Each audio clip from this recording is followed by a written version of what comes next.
Hello everyone. Last એક video હતો જેની અંદર મેં પ્રેક્ટિકલી ડેમોન્સ્ટ્રેટ કરેલું હતું કે રિયલ ઇમેજ અને વર્ચ્યુઅલ ઇમેજ, વાસ્તવિક અને આભાસી પ્રતિબિંબ વચ્ચે શું ડિફરન્સ છે. હવે આજે એને થિયોરિટિકલી સમજીએ, અને જો એ વિડીયો ન જોયો હોય તો તમે આ વિડીયો પછી જોઈ શકો, આ વિડીયો પહેલાંય જોઈ શકો. હવે આ વિડીયો સ્ટાર્ટ કરી દીધો છે તો આ વિડીયો જ જોજો, એ પછી જોજો, એ જોઈ શકીએ પ્રેક્ટિકલી શું ડિફરન્સ છે. That we can see letter on. પણ અત્યારે હું મેઇન જે વાત કરું છું એ એક ઇશ્યુ રિલેટેડ વાત કરું છું. ઇશ્યુ મીન્સ કન્સેપ્ચ્યુઅલી એક વસ્તુ ક્લિયર નથી હોતી ઘણા બધા જે સ્ટુડન્ટ્સ હોય છે એને, એમની હું વાત કરવા માગું છું કે લેન્સ દ્વારા કે મિરર દ્વારા કોઈ ઇમેજ છે, બરાબર, અહીંયા આપણે સમજીએ આવું કંઈક આપ્યું છે, બરાબર, કે લાઇટના રેઝ આ રીતે જાય છે. તો આની ઇમેજ જે ફોર્મ કરવા માટે જનરલી જે આપણે શીખેલા છીએ એ એવું છે, બરાબર, કે અહીંયા ક્યાંય આ ભેગા નથી થતા. આનું જે પ્રતિબિંબ છે એના માટે બે કિરણો ક્યાંક ભેગા થવા જોઈએ, પણ ભેગા થતા નથી. તો આપણે આવી વસ્તુ કરીએ છીએ કે અહીંયા છે ને આને આમ પાછળ છે ને ખેંચી જાય અને પાછળ ક્યાં ભેગા થાય છે એવું જોઈએ, કાઇન્ડ ઓફ આવું કરીએ છીએ, બરાબર. અને આપણે પાછળ ખેંચી જાય ને પાછળ ક્યાં ભેગા થાય છે એ આપણે જોઈએ છીએ. અને એ જોયા પછી અહીંયા આપણે એવું વિચારીએ છીએ કે ત્યાં છે એ કોઈક રિયલ ઇમેજ, ત્યાં કોઈક એક ઇમેજ બને છે, વર્ચ્યુઅલ ઇમેજ અથવા તો આભાસી પ્રતિબિંબ જેને કહેવામાં આવે. કે બે કિરણો, બે રેઝ છે, આમ જો ભેગા થઈ જાય તો વાત અલગ છે, પણ જો ભેગા ન થાય, પેરેલલ રે એટલે ક્યારેય ઇન્ટરસેક્ટ થશે નહીં. ક્યારેય ઇન્ટરસેક્ટ નહીં થાય એટલે ઇન્ફાઇનાઇટ ડિસ્ટન્સે, અનંત અંતરે ઇન્ટરસેક્ટ થશે. આ વિચિત્ર વસ્તુ છે. Infinite is a great philosophical concept actually. એની અંદર ઊંડા ઉતરી શકાય ને એની અંદર ઘણું બધું ઇન્ટરેસ્ટિંગ હોય છે, ઘણું બધું મળે. હવે એક કેસ એવો કે બે રેઝ આમ ટૂંકમાં આમ ભેગા થાય છે, આમ નજીક આવે છે. બીજું છે કે પેરેલલ છે. ત્રીજો કેસ છે કે દૂર જાય છે. દેટ મીન્સ ક્યારેય ભેગા નહીં થાય, ઇન્ફાઇનાઇટ કે કોઈ પણ રીતના ભેગા જ નહીં થાય, દૂર જાય છે, બરાબર, ડાયવર્જ કરે છે. એને ઇંગ્લિશમાં ડાયવર્જ કરે છે એમ કહેવાય. તો અહીંયા હવે થાય છે શું એ આપણે સમજીએ. એને આપણે પાછળ શું કામ એક્સટેન્ડ કરીએ છીએ, that is the main question, that is the main point of this video. આ વિડીયોમાં હું મેઇનલી એ ડિસ્કસ કરું છું કે એને આપણે પાછળ શું કામ ખેંચીએ છીએ. મોસ્ટલી શું હોય છે કે કહી દેવામાં આવે છે અને પાછળ ખેંચવાનું, જેથી કરીને ત્યાં વર્ચ્યુઅલ ઇમેજ બને, રાઈટ. અને મેં પણ ઘણા વર્ષો સુધી આ જ વસ્તુ સમજાવેલી છે, ટુ બી ઓનેસ્ટ. પણ ગજબ છે, રાઈટ. પણ આપણે હજી આની અંદર સમજીએ કે અહીંયા એક ડોટ છે. આ ડોટ તમને દેખાય છે શું કામ? તો દેખાય છે, કોઈ પણ વસ્તુ દેખાય શું કામ? એના રિલેટેડ બે વસ્તુ છે. એક છે લાઇટનું એક્ઝિસ્ટન્સ, બીજું છે આંખનું, બરાબર. લાઇટનું અસ્તિત્વ, પ્રકાશનું અસ્તિત્વ અને આંખનું અસ્તિત્વ, આ બે વસ્તુ જરૂરી છે. પણ તેમ છતાં હજી સમજીએ કે શું કામ દેખાય છે. તેમાં વાત એ છે કે લાઇટના રેઝ છે ને, પ્રકાશના કિરણો, એ આના ઉપર પડી પછી રિફ્લેક્ટ થઈ આપણી આંખમાં આવે છે. આપણી આંખની અંદર અહીંયા છે ને એક કોન્વેક્સ લેન્સ છે, એક બહિર્ગોળ લેન્સ અહીંયા રાખેલો છે, બરાબર.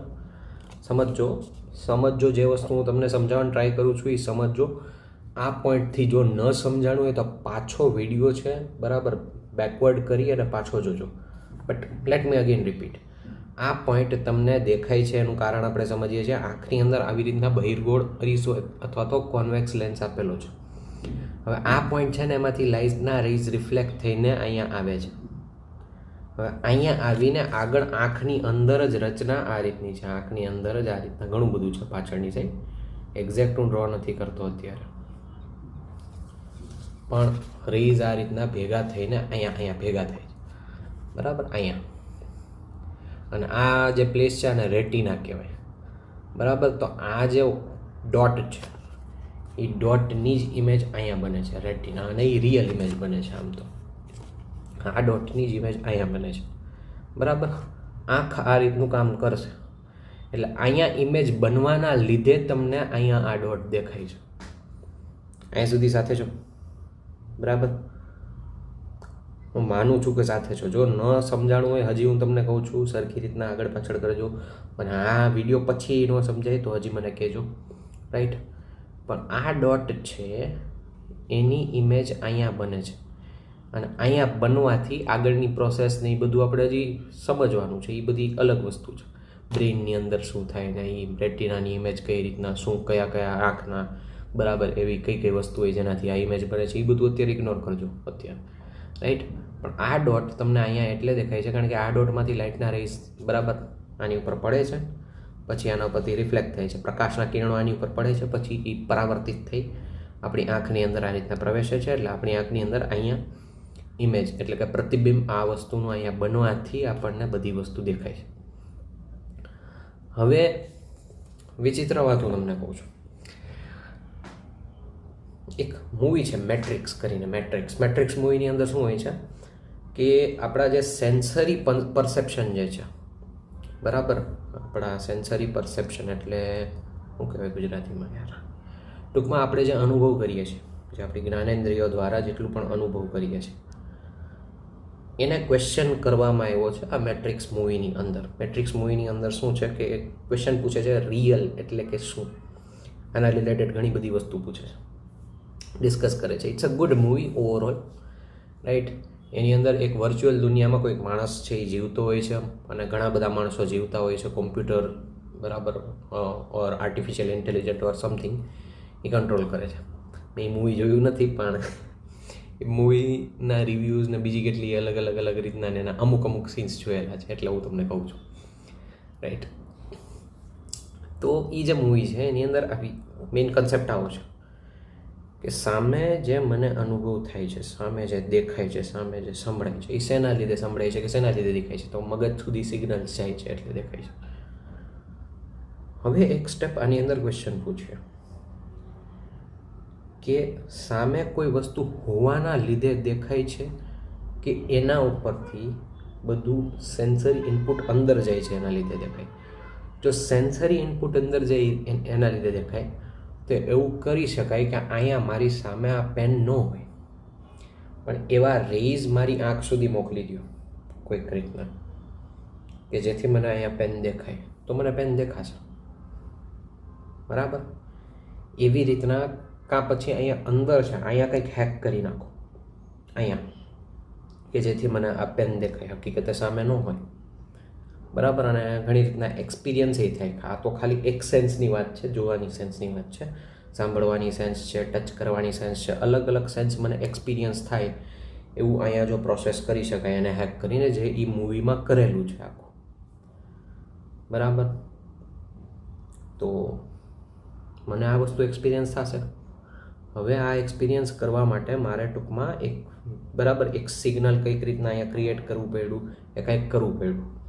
હવે હું તમને એ જ રીતના ક્વેશ્ચન પૂછું છું કે અહીંયા ડોટ નથી, બરાબર, ડોટ નથી, પણ તેમ છતાં જો આ રીતના રેઝ જે ડોટમાંથી નીકળતા હતા એવા રેઝ જો બનાવી દેવામાં આવે તો અહીંયા તો ડોટનું ઇમેજ બનશે, અને અહીંયા ડોટ ન હોવા છતાંય આપણને અહીંયા જ ડોટ દેખાશે. પકડાય છે? સિગ્નલ પકડાય છે? જે પૂછું છું એ સમજાય છે કે અહીંયા ડોટ નથી, પણ આ જે રેઝ ડોટમાંથી આવતા હોય એવા રેઝ જો અહીંયાથી આવે તો અહીંયા ઇમેજ એવી રીતના બને કે જાણે કે અહીંયા ડોટ છે, રાઈટ, કે જાણે કે અહીંયા ડોટ છે એવી એક ઇમેજ અહીંયા બનશે રેટિના ઉપર. એટલે આપણા માટે તો અહીંયા ડોટ છે, આપણી આંખ માટે, આપણા એક્સપિરિયન્સ માટે તો અહીંયા ડોટ છે. હકીકતે ડોટ કદાચ હોય, કદાચ ન હોય, બરાબર. તો આ રેઝને કોઈ રીતના એવું કરી શકાય કે નહીં? એ જ વસ્તુ અહીંયા થઈ છે. આ જે રેઝ છે, આ બે રેઝ જે દૂર જાય છે, અહીંયા આંખમાં છે ને, અહીંયા જો હું લેન્સ બનાવીશ ને, આંખનો લેન્સ જો હું બનાવું ને, બરાબર, તો આંખ માટે આ બે રેઝ અંદર જઈને ઇન્ટરસેક્ટ એવી રીતના થશે કે જાણે કે અહીંયા આ બે ભેગા ક્યાંક છે ને, ભેગા હકીકતે થતા નથી પણ અહીંયા કંઈક હોય, અહીંયા ભેગા થઈને આગળ કંઈક હોય એવી રીતના બનાવશે. That is the real reason. આ જ મેઇન રીઝન છે કે આને આમ પાછળની સાઈડ એક્સટેન્ડ કરવામાં આવે છે. કારણ કે જે તે સમયે હું એવું વિચારતો હતો એવી અને મારી આગળ જે કન્સેપ્ટ આવતા હતા જે કોઈ સોર્સિસમાંથી નોલેજ ઇન્ફોર્મેશન આવતું હતું એના બેઝડ ઓન હું એવી રીતના સમજાવતો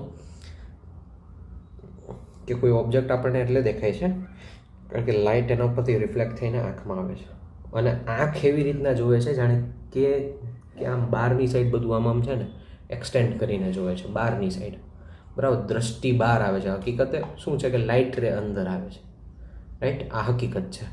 પણ આંખ માટે એવું છે કે દ્રષ્ટિ બહારની સાઈડ આવે છે. આંખ અંદર આપણને દેખાય છે કોઈ ઓબ્જેક્ટ ઉપરથી રિફ્લેક્ટ થઈને આવે છે એટલે, પણ આંખ બહારથી અંદરની સાઈડ જોવે છે. આવી રીતના હું કંઈક સમજાવતો હતો. આવી રીતની ઓનલાઈન છે ને ઇન્ફોર્મેશન અવેલેબલ હતી. પણ બહારથી અંદરની સાઈડ શું કામ? કારણ કે અહીંયા અંદરની સાઈડ અહીંયા ઇમેજ બને છે એટલે આ રેસ છે ને એક્સટેન્ડ હકીકતે નથી થતા. હકીકતે આમાં દ્રષ્ટિ જેવું કંઈ બહાર આમ આવતું નથી. હકીકતે શું છે કે આ રેસ પાછળ એવી રીતના મળે છે જેમ જાણે કે અહીંયા કંઈક હોય, જાણે કે આ બે રેસ કે કોઈ એક સોર્સમાંથી આવતા. So that is my explanation. થોડુંક કેવું લાગ્યું જરાક કહેજો. આખો વિડીયો જોયો હોય કમેન્ટ કરીને કહેજો કે આખો વિડીયો જોયો છે, બરાબર. ઓડિયન્સ અત્યારે એટલું છે નહીં, બટ ઇન જનરલ કહું છું યુટ્યુબ એવરેજ વ્યૂ ડ્યુરેશન આપે છે. યુટ્યુબથી એનો ખબર પડે કે કેટલા લોકોએ આખો વિડીયો જોયો છે. એટલે હું કહું છું, એટલે હું કહેવા માગું છું કે આખો વિડીયો જોયો હોય તો નીચે કમેન્ટ કરજો. ન સમજાણું હોય, હજી કોઈ ડાઉટ હોય, હજી કોઈ પણ વસ્તુ હોય તો પણ ડિસ્કશન આપણે કમેન્ટ્સમાં પણ કરી શકીએ. એન્ડ મારી સાથે તમે જોડાઈ પણ શકો, બરાબર, ડિસ્કશન માટે. ઓર હું એનો કોઈક વિડીયો પણ બનાવી શકું. Anything is possible. બટ કોઈ પણ વસ્તુ હોય દેન ડુ ટેલ મી, બરાબર. ન સમજાણું હોય હજી એકવાર પાછો વિડીયો જોજો, બરાબર. રિવાઇન્ડ કરીને પાછો એકવાર જોજો અને થોડાક એક્ટિવ થઈને જોજો. થોડુંક હાથમાં છે ને કંઈક આમ બે વસ્તુ લઈ, બરાબર, પછી જોજો. એક્ટિવિટી ઇઝ ઇમ્પોર્ટન્ટ, બરાબર.